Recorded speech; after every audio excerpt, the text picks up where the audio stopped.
बहुत लोगों को इस बात को लेकर आश्चर्य हुआ क्या भारतीय जनता पार्टी को भी जो एसआईआर के प्रोसेस से शिकायत हो गई, लेकिन बंगाल में ऐसा हुआ और वो शिकायत कर रहे हैं बंगाल भाजपा जाकर के ईसी को कह रही है कि गड़बड़ कर रहे हैं बीएलओ।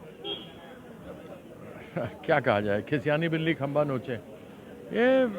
ये चाहते हैं चित भी मेरी पट भी मेरी अंटा मेरे बाप का। वो कैसे संभव है? नहीं, पर वो कह रहे हैं कि बहुत से ऐसे बूथ्स हैं जहां पर पहले ही की तरह डेड वोट्स को डिलीट नहीं किया जा रहा है, तो माइग्रेशन फिर को डिलीट ये नहीं क्या किया कर जा रहे हैं? रहा। इनके जब वर्कर हैं ही नहीं वहाँ पे, हमारे वर्कर हैं, जो सही प्रक्रिया है उस मुताबिक काम चल रही है।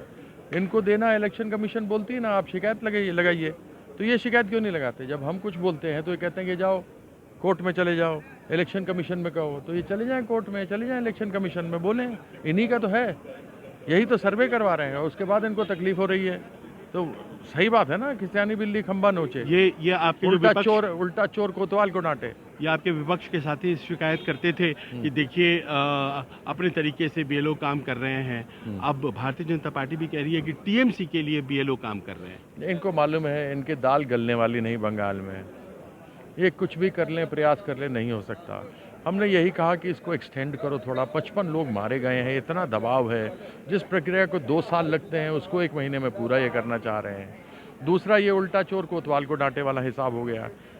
इलेक्शन कमीशन इनका गोदी में बैठा हुआ, इन्होंने इसको गोदी में बैठा के कठपुतली की तरह नचा रहे हैं, और उसके बाद फिर इस प्रकार का ये लोग शिकायत करते हैं। मतलब ये पहले ही हारे हुए हैं बीजेपी वाले, इसलिए दूसरों के ऊपर इल्ज़ाम लगा रहे हैं।